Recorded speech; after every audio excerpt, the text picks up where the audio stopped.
What's good, everybody? My name is Jay Fatty. Welcome back to another video.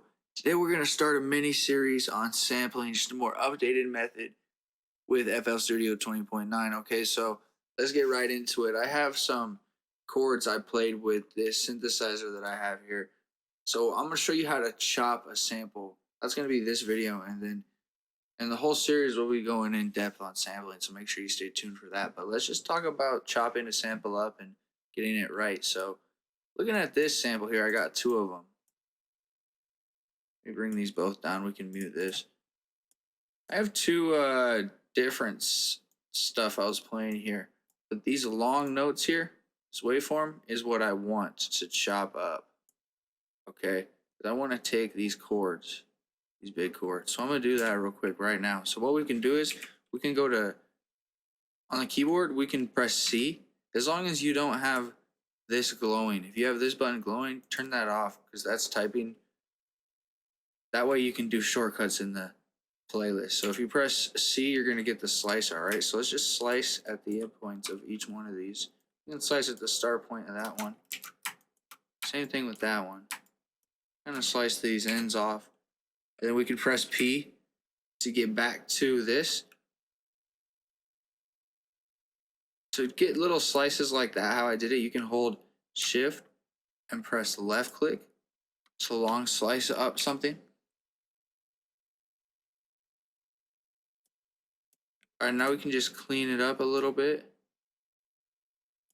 Okay, so these are the chords. I'm pretty sure I want some like this. You can kind of drag them out a little bit. Now we got something here.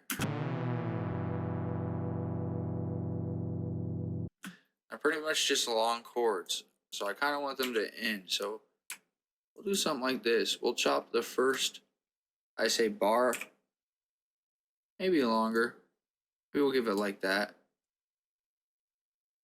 All right, and we're gonna double click it and then go to generic bleeding. That's gonna let it, every time we slice it, it'll be a left and right, in and out, to kind of mitigate clicks and pops. Okay, so we're gonna kind of clean this up so it's like a 2-bar chord instead. Something like this.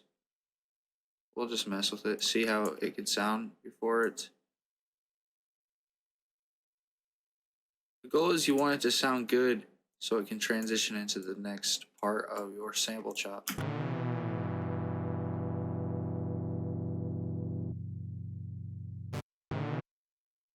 You can press S on the keyboard to get the slip tool. It comes up to this and you kind of move stuff around.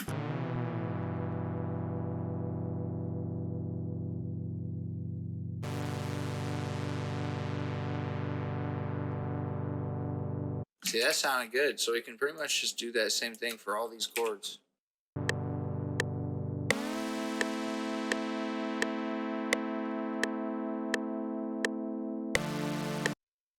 Then eventually you can get it to something that you like, so just kind of be patient with it. It's an art form in itself. It definitely takes time and patience for sure. Have fun with it as well. If this video brought you value, please leave a like, hit subscribe, and hit that little bell.